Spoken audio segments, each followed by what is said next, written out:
Voz del pastor, voz de la arquidiócesis. Muy buenas tardes, hermanos. Hoy yo quiero hacer una reflexión de el tema del día de mañana, del domingo, que es considerado el Domingo del Buen Pastor. Escucharemos especialmente las lecturas del profeta Ezequiel y del Evangelio de San Juan. En la conciencia del pueblo de Israel, la profesión de pastoreo estaba muy arraigada, tanto en el sentido de un trabajo que ejercían en las comarcas, en los campos, muchas personas, una manera de ejercer el pastoreo que no era muy bien vista en el pueblo de Israel. A muchos la gente los reprobaba porque eran muchos vagos, malhechores, bandidos, poco piadosos. Algunos los acusaban de bandoleros, de ladrones.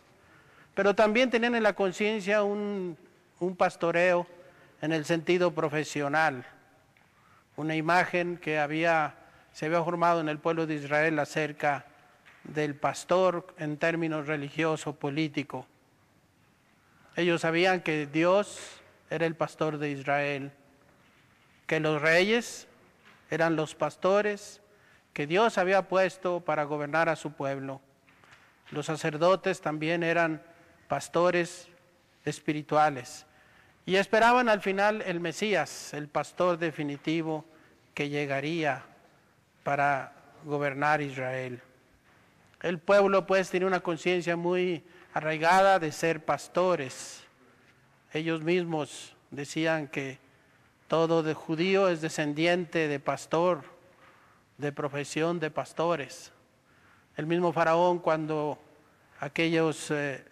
los judíos llegaron a Egipto, les preguntaba sobre su oficio y decían: pastores de ovejas son tus siervos, lo mismo que nuestros padres.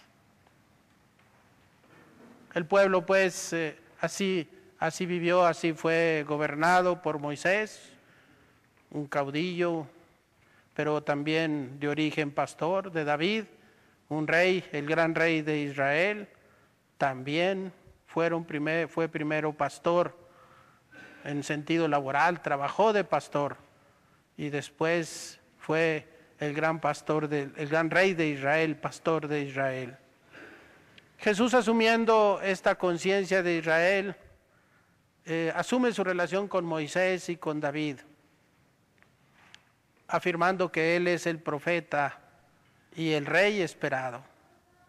Si aquellos pastores fueron reconocidos por Israel, especialmente Moisés y David, bueno, pues ahora él es el pastor esperado, el único, el definitivo.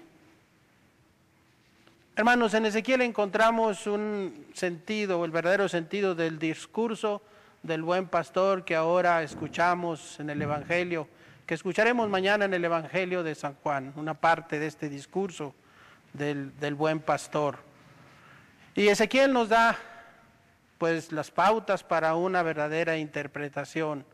Encontramos primero una acusación directa contra los pastores de Israel, especialmente contra aquellos profesionales que ejercen autoridad sobre el pueblo. Ezequiel acusa a los magistrados de su tiempo de haber explotado a las ovejas, de apacentarse a sí mismos, de no haber cuidado a los débiles, de haber dispersado al rebaño.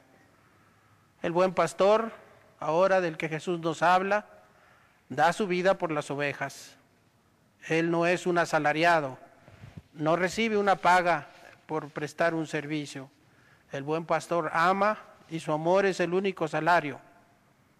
A los malos pastores, haciendo referencia también a la palabra de Jeremías, solo los rige el egoísmo. Para ellos las ovejas no son más que un medio de poder, de prestigio. A los malos pastores no les interesa el ciego que se ha curado milagrosamente, no les interesa la oveja que ha sanado, Más bien están preocupados por quien puede arrebatarles su comodidad y su autoridad.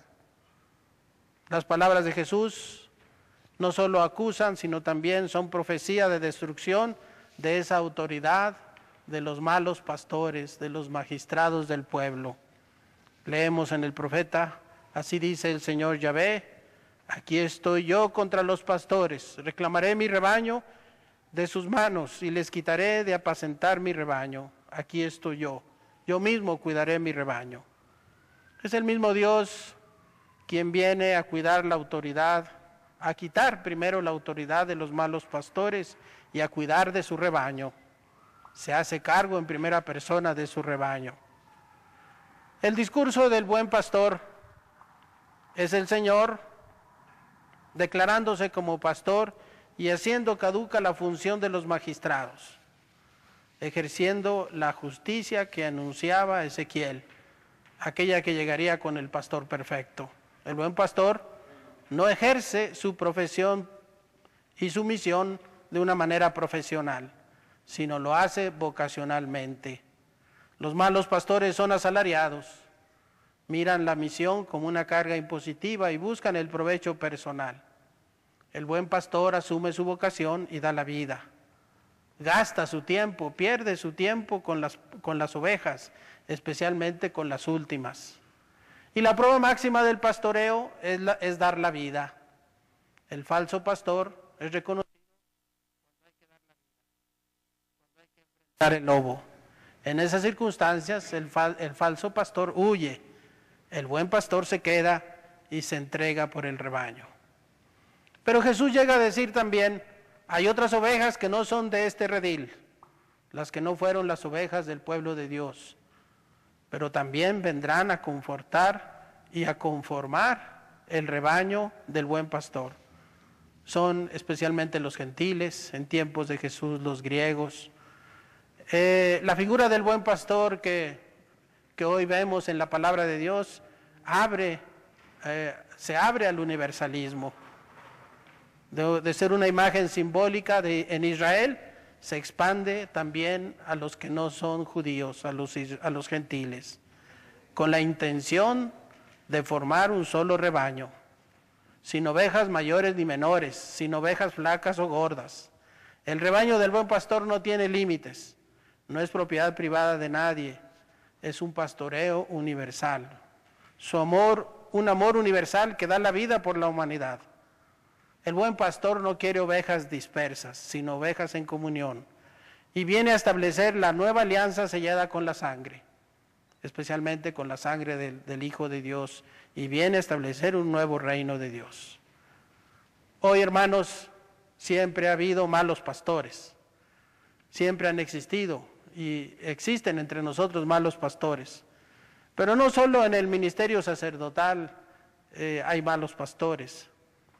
Hay también en nuestros grupos de iglesia, en nuestras pastorales, hay mucha gente que lleva una tarea de coordinación, de pastoreo. Son aquellos que de una manera u otra ejercen una especie de pastoreo sobre su rebaño, pequeño o grande, pero rebaño al fin. También se ejerce el pastoreo en la familia.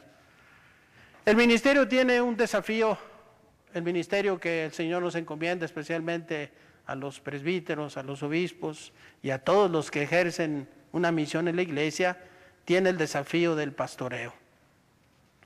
Si fue formado como líder de honor, como agente de pastoral todopoderoso, administrará su tarea con autoritarismo.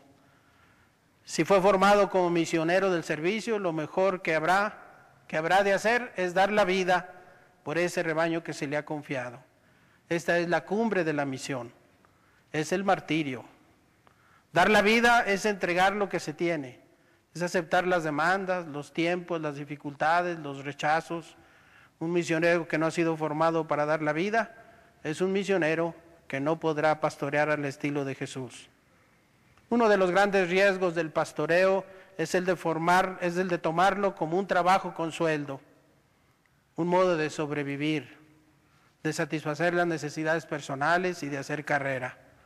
El modelo del buen pastor es justamente lo opuesto, una vocación de amor, un estilo de vida plena, de satisfacción de las necesidades comunitarias, de correr la única carrera que importa, que es la carrera del reino. En conclusión, hermanos, el modelo del buen pastor es el modelo del pastor universal, Cristo.